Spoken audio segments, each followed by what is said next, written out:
Hey all, it's Alex, and this is my friend Darcy. Hey guys.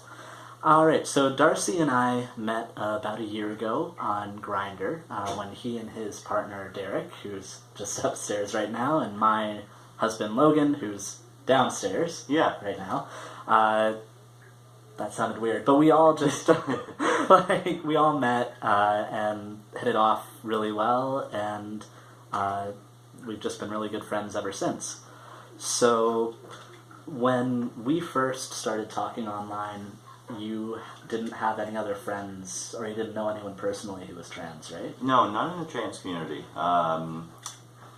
We knew a little bit, like people that we talked to on Grindr. We knew like just people we've talked to here and there, but we didn't have any friends that were in the trans community. Nobody that we really knew or talked to, and I can definitely say, like, when we met you, like, it was totally, like, totally different than what we had thought. So, like, on my Grindr profile, I think it was listed that I was trans. Yeah. And so, obviously, I guess you had probably made some sort of an idea in your head about what it would be like to... Well, we didn't really have an idea specifically about you, or what it would be like specifically with you. We just had an idea of what trans meant. And, so what was that? I guess for us in the beginning, or at least speaking for myself, I thought trans was more like cross-dressing. So I didn't really get the more emotional side of it, and the mental and hugely physical parts of it. So that's why learning so much, and like when we became friends, we very quickly learned so much, which was great because it really eliminated a lot of kind of false information that I had, which I think is huge because a lot of people may have a lot of the same perceptions I did. Like, if you could like say your top 3 like misconceptions that you had before. Like for us, like I definitely thought that it was more like cross-dressing. I thought it was more flamboyant, and I kind of just pictured, when you go into those like clubs and you see like a 40-year-old guy like in girls' clothes with like stuffed bras and the weird kind of really big wigs and really colorful outfits, and not that anything's wrong with it, but that's kind of what my image was of trans, so I kind of just put them all into this same category. So how would that translate to someone that was transitioning the other way? It's another thing that we never really thought of. We only kind of just seen that part, and I think largely part of that is just because we didn't have any friends, and we didn't have anybody to help kind of fill in those blanks and that kind of thing. And in where we live, there is a few people, but it's more hidden, or more like in the kind of the groups that were more in the back streets, or not necessarily in the back streets, but more in like the community areas where like you just don't see every day. So not only that, I think, but a lot of the trans guys in Peterborough specifically, they've already transitioned, so they don't tell people that they transitioned. They have no reason to, so they just go about their lives, and you probably know more trans people than you think, which makes total sense. Yeah. And I can see how, like for us, a lot of times when we participated in like kind of gay events and whatnot, the other thing I kind of mean when I say that we were almost naive in a way, or didn't understand really what trans meant, was I feel partly to do with because we never, in a way, we never cared. When we were looking for friends, like at the time, we were just looking for other couples to hang out with, and like that was our main goal. And we wanted somebody that was kind of like my partner, and somebody that he could get along with, and somebody that I could get along with. And immediately upon meeting you guys, we each just kind of fit in with these parts of our lives just perfectly. Even our animals seemed identical in their personalities. So we hit it off immediately. But really no part of me, like, really cared about the trans part, or looked at you different or whatever.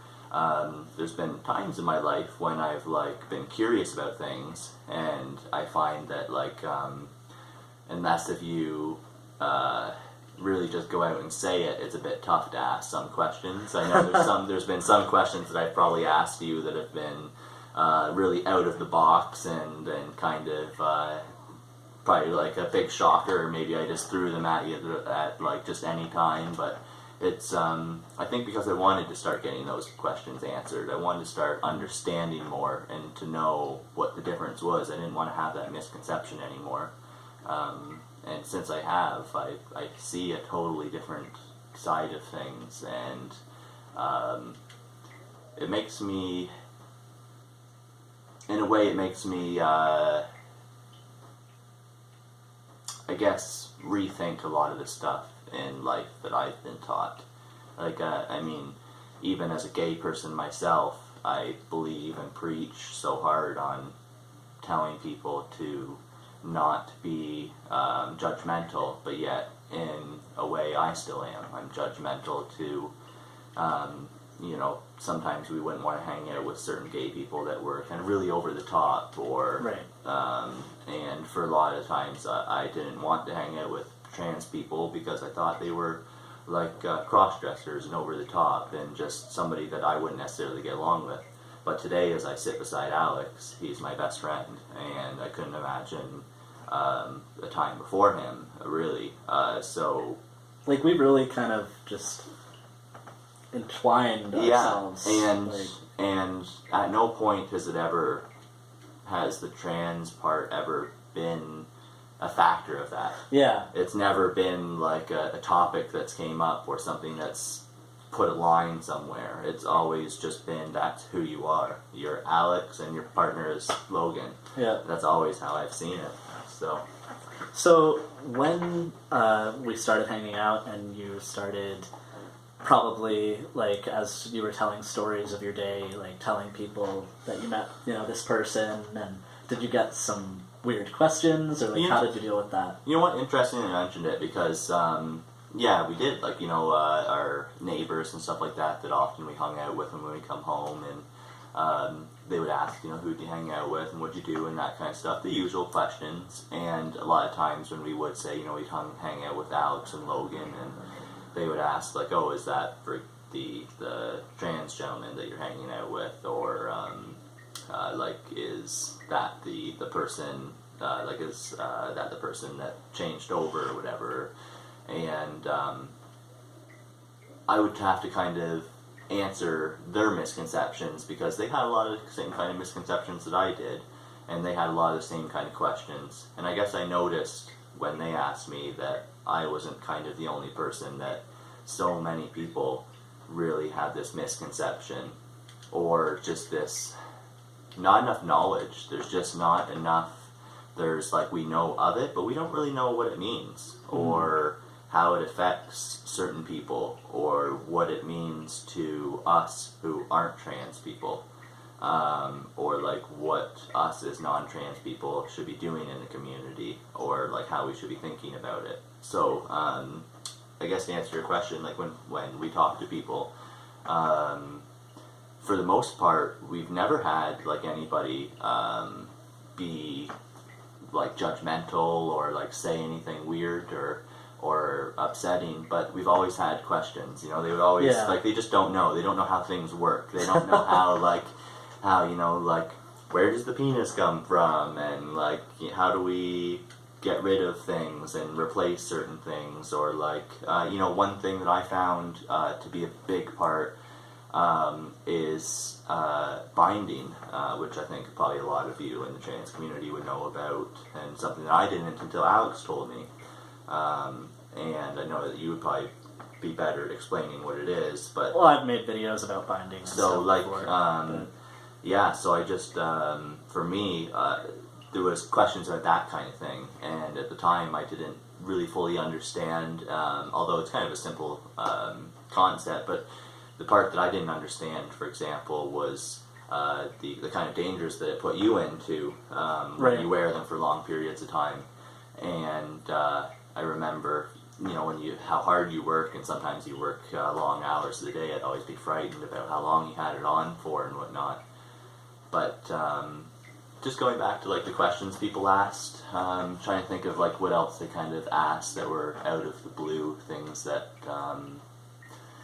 that happened or that they asked. A lot of times I found with people that we were telling the stories to, they had a very hard time with the him or her. I found that... See, I don't get that. I don't understand where that problem comes from. And I agree, because like there's been times where I've directly said to somebody, no, sorry, it's him. And they could say the next sentence right after as her. And it's like they just totally missed that. And I don't know if it's just years and years of having it distilled into our head one way, or what, but I mean, when you introduce even the idea of someone as like, oh, my friend Alex, he does this, yeah, and then for some reason, just because you've also told them that if you introduce the trans part, yeah, then they get confused, and it's like, I totally agree, and that's the part that would really kind of put me back, I guess, a little bit, because you'd introduce them and say their name, and he works doing this, and he's trans, and sometimes, like, and that's if they were specifically wondering, there was really no reason why I'd introduce you as trans. But if it was somebody that knew, a lot of times they would kind of just all of a sudden have troubles with, well, is it his or him or her, or and that always kind of got me. I don't know what the right word would be. It always just really kind of dumbfounded me, because it's like right before you say that they're trans, it's him, but then the second you say it's they're trans, then it's like her, or how do I say it, or like, is she him now, or, and that's the part I think also going back to like my misconceptions is the not knowing how the process works or what it really means. That's the part that I really mean that I didn't get in the beginning, because I didn't get the emotional part and the mental part, and the fact that how you kind of described it growing up, that you grew up a man. You're basically a man kind of suffering in a woman's body. Like, of course, I'm speaking from like just my thoughts and not in your shoes. But over the time, that's kind of how I felt, and so like those were the misconceptions I've always tried to fix and didn't understand at the beginning. So, for people who, I guess, are just new to the trans idea, or who meet someone for the first time who's trans, who they may end up being friends with, like, what sort of advice do you have? You know what? It's tough to say advice specifically, because when we came to meet you, it was no different than meeting anybody else. It's not like we were going to meet Logan and Alex, the trans person. We were going to meet Logan and Alex. And I think more people need to see it that way, and not Logan and Alex, the trans person. It's, you're two people, and just like with my spouse and I don't want to be known as Derek and Darcy, the gay couple, which happens so often. Oh my gosh. Still, it's something that that happens all the time. Oh, we're having our gay uncles over, or like, oh, Darcy and Derek, the gay couple, are coming over, whatever. Like, why can't it be Darcy and Derek are coming over, or Alex and Logan? But I guess if I'm trying to think of like any specific part of advice, would be specifically, and I don't know if this is for everybody, but the way you made me feel was ask questions when you don't know, because it seems like most of the time they just want to answer the questions, and they'd much rather answer those questions and help get rid of those misconceptions, and they just want to have a conversation, and it's not something like that they're trying to hide, or something that they don't necessarily want to talk about. So don't necessarily feel like you have to keep it like the elephant in the room, or like not talk about it, or feel like it's like this subject that's taboo.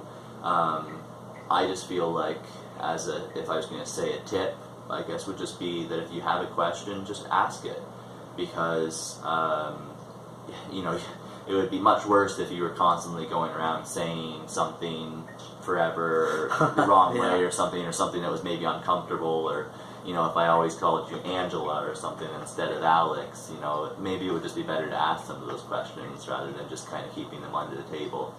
But other than that, I really just, the most important thing for us was just knowing that we were coming to meet Alex and Logan, and not Alex and Logan, the trans person, and that's what I hope, I guess, our goal for everybody is. The goal for us as gay couples, for you, just for us all, just to be ourselves and not be labeled as something.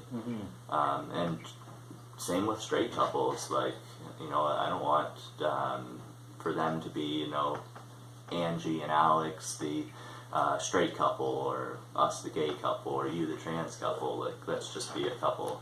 Yeah, just people. Yes, let's all just be people. Yeah. So, supporting your trans friend or anything like that, like, especially with other people, I think probably the most important thing is not to let misgendering slip. And I think you do a good job of that. Like, you do a really good job of that. Yeah, and I think that mostly comes in the beginning that I've seen. Like, sometimes and I think it comes from maybe overthinking it. Like, maybe if you're meeting somebody and you're just really overthinking the trans issue. But that's where it comes down to, like, when I said ask those questions. If you kind of wonder, then just ask them, because I think they'd much rather you just ask than have those kind of, like, you know, wondering which way I should say it. But, I mean, common sense really is probably the best thing, because, I mean, if you're going over to meet, you know, Alex, you know, the gay couple, well, it's him. It's Alex. I think part of the problem is that I pass, or that, like, I'm obviously visibly male.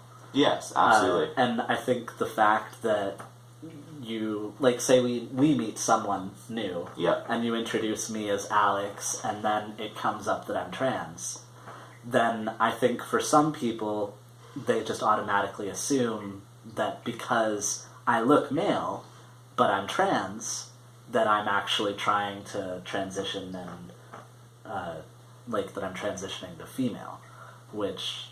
Yeah, makes and you know what, sense. actually, to be honest, I had never thought about that until just now.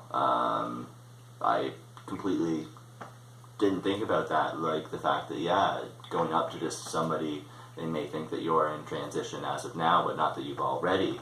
So they could be kind of...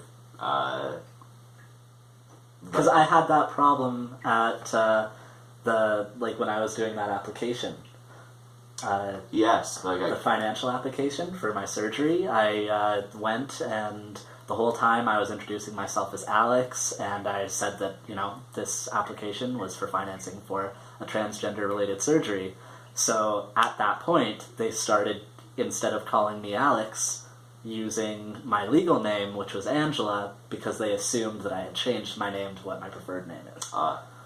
So I think that goes back to where I was Ask saying, questions. just ask. Yeah. Yeah. It seems like that would be so much easier than possibly having like an awkward scenario or an uncomfortable scenario. And if it's uncomfortable on both ends, it's probably uncomfortable for the person that's maybe saying it wrong, and uncomfortable for the person who's working so hard to make these changes. That, you know, these little, the smallest thing of just having the proper name is got to be just a difficult thing to deal with a lot, because it must come so often in so many places. And just while we've been friends, I've seen so many times when, you know, whether it was when you got your car, or meeting somebody new, or even like some more of the elderly generation, and not saying everybody, but I've met some that have a really hard time kind of understanding it, and it's Government officials and just people Yeah. calling on the phone. exactly. So Yeah. I've noticed a lot of cases where they kind of just take a presumption one way or the other,